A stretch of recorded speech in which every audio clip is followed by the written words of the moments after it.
Paris में चल रहे एआई शिखर सम्मेलन में मतभेद उभरकर सामने आ चुका है।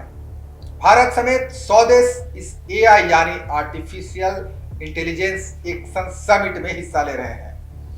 भारत के प्रधानमंत्री नरेंद्र मोदी ने जहां दुनिया को एआई के फायदे बताए और एआई के लोकतंत्रीकरण की वकालत की, वहीं अमेरिका के उपराष्ट्रपति जेडी वेंस ने कहा है कि तेजी से बढ़ते एआई उद्योग के अधिक विनियमन के खिलाफ आवाज उठाई जाएगी। उन्होंने कहा कि इससे इस परिवर्तनकारी उद्योग के खत्म होने की आशंका है।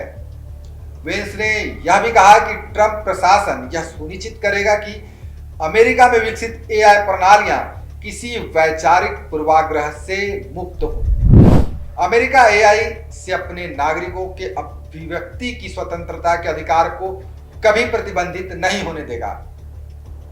अमेरिका की ओर से जताए गए विरोध के बाद शिखर सम्मेलन में मतभेद खुलकर सामने आ चुका है। We've also watched as hostile foreign adversaries have weaponized AI software to rewrite history, surveil users, and censor speech.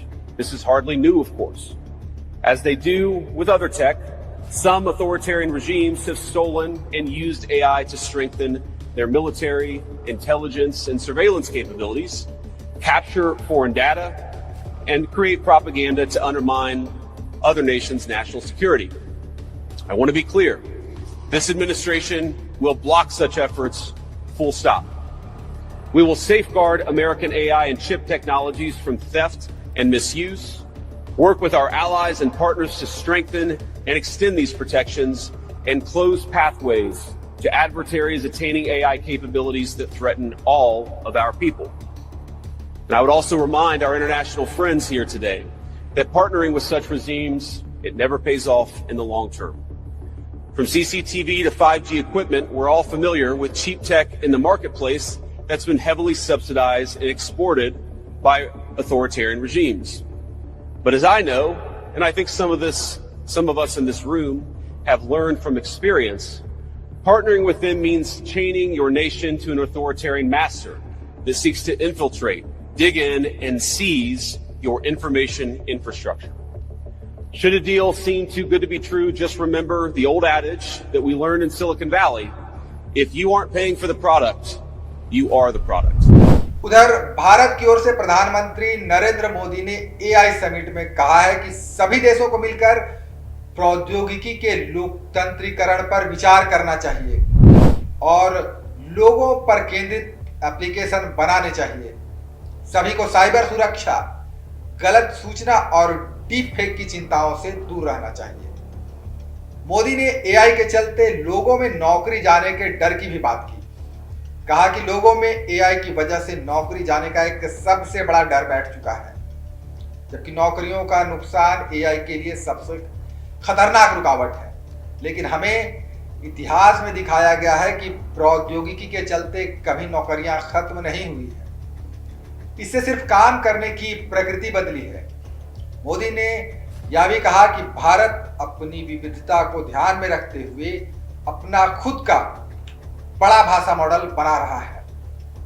हमारे पास कंप्यूटिंग पावर जैसे संसाधनों को पूल करने के लिए एक अनूठा सार्वजनिक निजी भागीदारी मॉडल भी है। इससे हमारे स्टार्टअप और शोधकर्ताओं को सस्ती कीमत पर उपलब्ध कराया गया है।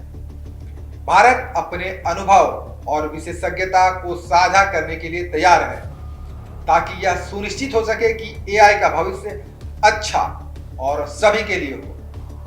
मोदी ने एआई समिट में ओपन सोर्स सिस्टम विकसित करने की भी वकालत की। कहा कि इससे विश्वास और पारदर्शिता को बढ़ावा मिलेगा।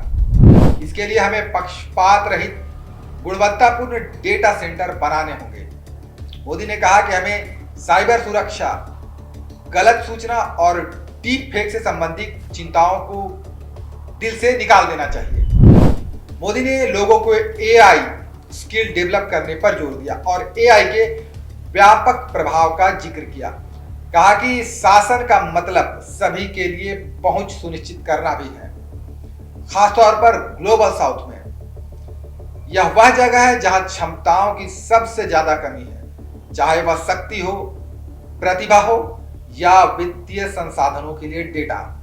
एआई स्वास्थ्य, शिक्षा, कृषि और कुछ बेहतर करके लोगों के जीवन को बदलने में मदद कर सकता है।